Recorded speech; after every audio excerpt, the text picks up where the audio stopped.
얼마 전에도 나왔는데 또 등장하셨네요, 이분도. 다시 돌아가도 또 한다. 무슨 소리입니까? 이렇게까지 당당한 이유는 뭘까? 이게 궁금해지는 겁니다, 지금. 오늘 언론과 인터뷰를 하면서 많은 분들의 귀를 잡는 얘기를 했습니다. 그 목소리 들어보겠습니다. 불가피한 상황이었다. 저는 상황이 그렇게 전개되면, 그러니까 합의가 이루어졌는데 그걸 깨고 다시 안건 조정 같은 것을 해야 되는 상황이 오면 네. 피할 수 없다고 봅니다. 당내 지적은 조금 아픈 생각이 드실 것 같은데 어떠십니까? 제가 지금 사과는 드렸고 얼마나 더 사과를 드려야 될지 그거는 사람마다 뭐 다를 수 있으니까, 정치인마다 다를 수 있으니까 놔두고요. 그런데 제 행위 혹은 안건 조정위를 구성한 행위에 대해서는 잘못됐다고 계속 말씀하세요. 저는 이분들 정체성이 의심스러워요. 이분이 탈당하실 때는 사실 검찰 개혁 관련 입법 관련해서 탈당하신 것이고, 예. 그렇기 때문에 당이 사실상 요구했던 내용 아니겠습니까? 그러니까 이제는 뭐 결재하지 차원에서 들어오시는 게 맞다고 보고요. 저는 헌법재판소의 결정을 존중하면서 국민께 사과를 드리고, 예. 또 그러면서도 또 민영배 의원을 복당시킴으로써 이 문제와 관련된 논란도 이제는 해결한 것이다. 저는 그렇게 보여집니다. 예. 불가피했다 이렇게 저는 평가합니다. 자, 정미경 전 최고위원. 이른바 꼼수 탈당, 위장 탈당 이런 얘기까지 국민의힘에서 굉장히 비판을 받던 논란이 됐던 사안이었어요. 그리고 헌법재판소까지 가서 여러 가지 언급이 됐던 사안이었어요. 저 민영배 의원과 관련된 사안이. 근데 굉장히 당당하게 얘기하는데요, 지금요. 저는 국민들께서요, 진짜 이거만큼은 전 심판하셔야 된다고 보는 게요. 아니, 국회의원들이 법을 만들어 가지고요, 예. 국민들한테 지키라고 하잖아요. 예. 그 법 안 지키면, 절차라도 안 지키면 어떻게 되는지 아세요? 보통 형사적인 거는 감옥 가고요, 그다음 벌금 내잖아요. 예. 행정적인 거는 되게 더 복잡해져요. 어. 그 인허가 뭐 이런 거 잘 안 돼요. 예. 그다음에 뭐 과태료 막 이런 거 내잖아요. 그렇습니다. 또 세금도 낼 수도 있어요. 아. 이거 다 국민들 몫이에요, 이거는. 그리고 예. 자기들은 지금 보세요. 이게 국회의원의 민낯이에요. 자기는 안 지켜요. 예. 자기는 안 지키고. 그러면 결국은 뭐냐면 이거 사기친 거예요, 국민들한테. 오. 우리는 안 지키고 너네만 지켜라, 뭐 이런 거잖아요. 그러면 이 정도 됐으면은 사실은 얼굴을 들을 수가 없어야 되는 거거든요. 근데 너무나 뻔뻔하게 나오고 있잖아요. 다시 예. 돌아가도 자기는 그렇게 할 거고, 그다음 왜 나한테 비판하냐? 나를 비판하는 사람은 다 정체성이 예, 의심되는 정체성이 거고, 의심스럽다. 네, 내부 총질이라 그러고, 또 뭐 이상한 저런 예를 들어요. 교통사고 날 상황에 빨간불을 지켜야 하나, 뭐 이런 얘기 막 하잖아요. 아. 그러면 제가 또 다른 예를 들어볼게요. 대학이든 학교에서 선생님이 예. 아이들한테 컨닝 하라고 해요. 하지 말라 그래요. 컨닝하면 안 된다 그래요. 그런 예. 절차를 하면 안 된다. 그거는 속이는 거고 사기다. 예. 그런데 이분은 지금 컨닝한 그 학생한테 컨닝하지 말라고 해놓고 예. 점수의 불이익을 전혀 안 주고 합격시켜요. 그러면 그게 맞는 거예요? 안 맞는 거잖아요. 근데 그걸 맞는 거라고 지금 계속 우기고 있기 때문에 더군다나 교육위원회로 돌아간대요, 상임위를. 예. 세상에 이런 사기가 어디 있습니까? 아. 저는 정말 이 부분만큼은 예. 확실하게 심판해줘야 된다. 정신을 좀 차리게 해줘야 됩니다. 김현정 위원장, 사실은 이 사안이요, 이른바 민영배 의원 관련해서 당시에 과거에 있었던 이 법안 통과를 위한 여러 가지 모순 상황, 그 이후에 사실 민주당에서도 굉장히 설명하기가 어렵고 당혹스러웠던 상황이었잖아요. 그리고 이거에 대한 여러 가지 얘기도 있었는데, 글쎄요, 민영배 의원 이렇게까지 얘기하는 건 어떻게 좀 이해하십니까? 민영배 의원이 말한 발언의 취지는 예. 사실 그 세계에서 거의 유례가 잘 없지 않습니까? 수사권과 기소권을 독점하고 예, 있는 예. 검찰. 그 검찰권의 남용이 그동안 이제 많이 이제 되풀이 돼 왔고, 예, 예. 그런 그 수사 기소 분리하는 법안, 검찰권을 좀 축소시키는 권한을 축소시키는 그 법안에 대한 본인의 소신에 대해서 얘기한 것이라고 저는 생각을 하고요.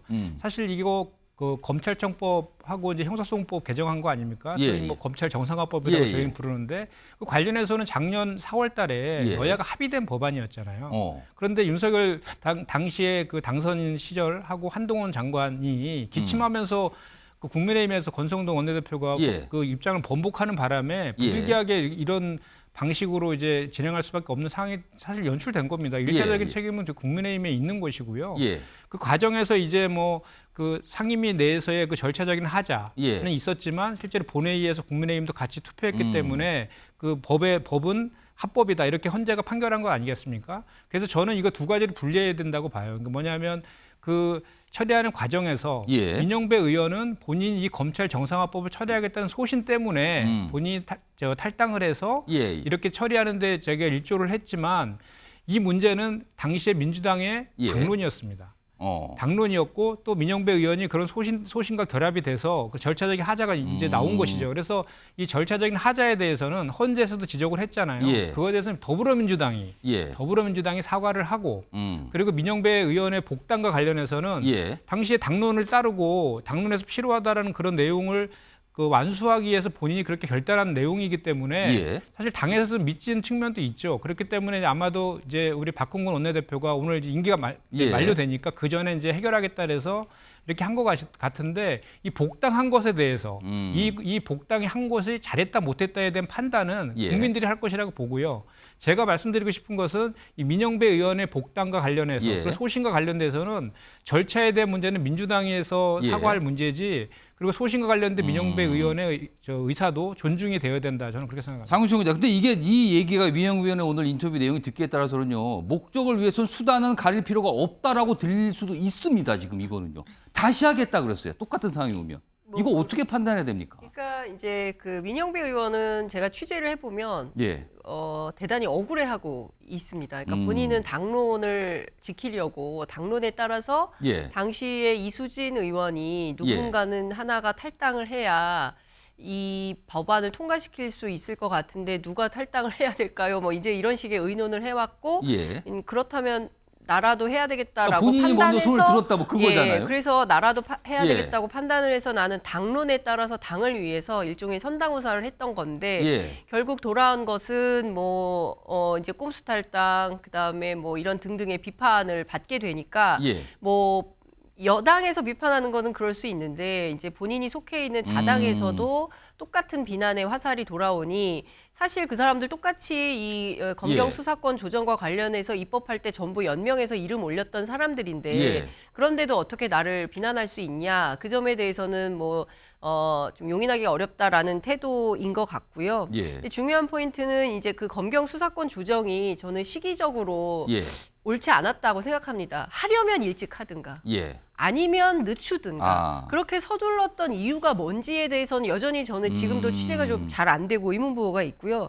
근데 어찌됐든 민영배 의원이 오늘 인터뷰를 통해서 본인 앞으로 후속 입법에 더 적극적으로 나서겠다고 하면서 사실 이게 국회 사개특위를 가동해서 그 안에서 남아있는 문제들 특히 뭐 중수청을 설치한다거나 뭐 기소청하고 수사청을 분리하는 문제라든가 아직 진도가 못 나갔던 여러 가지 이제 형사사법 체계의 개편 문제 등에 대해서 논의를 해야 되는데 그게 지금 사실상 단절돼 있고 전혀 논의의 진전이 없거든요. 국회 사개특위도 그냥 멈춰 있는 상태고.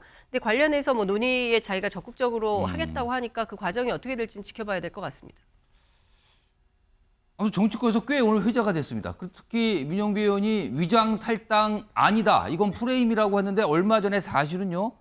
민주당 내에서 복당을 시킨 자체가 위장 탈당을 인정한 거 아니냐. 이런 얘기가 나왔는데 본인은 위장 탈당 아니다. 억울하다.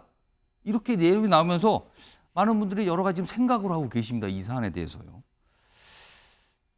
시청자 여러분께서 아마 판단을 하고 계시지 않을까 싶습니다. 자, 이런 가운데 오늘 민주당은 새 원내대표를 맞이했습니다. 오늘 선출했거든요. 그 모습 확인해 보시죠. 모든 의원님들과 함께 이기는 통합의 길을 가겠습니다. 담대한 변화와 견고한 통합을 반드시 이뤄내도록 하겠습니다. 지금 친명 비명의 그런 구분은 유효하지 않다 지금 상황에서. 어쨌든 당을 하나로 힘을 모아야 된다는 그런 강력한 의지들이 모든 의원님들께 있기 때문에 그것을 바탕으로 말씀드린 것처럼 당 대표님과 당 지도부와 원내 지도부가 매우 긴밀하게 또 원활하게 함께 일을 해낼 수 있는 그런 좋은 관계를 만들어 나갈 겁니다. 윤석 대변인. 오늘 사실 주목되는 게 결선 투표 없이 1차에서 그러니까 과반 이상 오늘 참석하신 의원 숫자 따져보면 최소한 85표 이상은 얻은 걸로 보이거든요. 그러니까 굉장히 압도적으로 이겼어요. 이거 그리고 친이낙연계로 대표로 뽑으시는 분입니다. 이거 어떤 의미가 있을까요?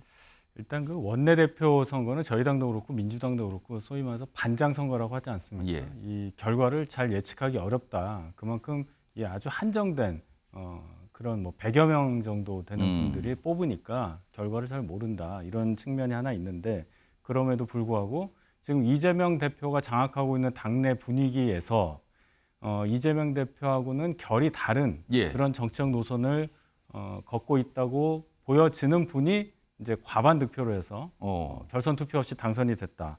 그럼 민주당이 그럼 앞으로 뭔가 노선을 좀 바꾸는 거 아니냐라는 생각도 좀 해볼 수 있겠습니다. 물론 원내에서의 결정이기 때문에 정치 노선 그 이외에도 뭐 인간적인 서로 간의 호불호 때문에도 표가 갈릴 수는 있겠지만은 이재명 대표로만 하나로 이렇게 결합돼서 가겠다는 어떤 의지 표시보다는 이재명 대표 이외에 다른 대안도 검토하면서 다음 총선을 대비하는 거 아니냐 이런 움직임도 민주당 내부에 있다는 것을 생각할 수도 있는 결과라고 저는 봐요.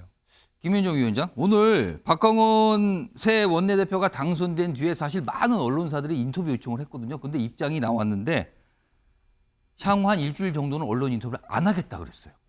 뭔가를 의식한 것 같기도 하고요. 이런 가운데 이재명 대표를 강력히 지지하는 층의 여러 가지 오늘 이렇게 커뮤니티에 올라온 글을 보면 상당히 불편한 기색이 나타납니다. 이것도 긴장 관계로 가는 겁니까?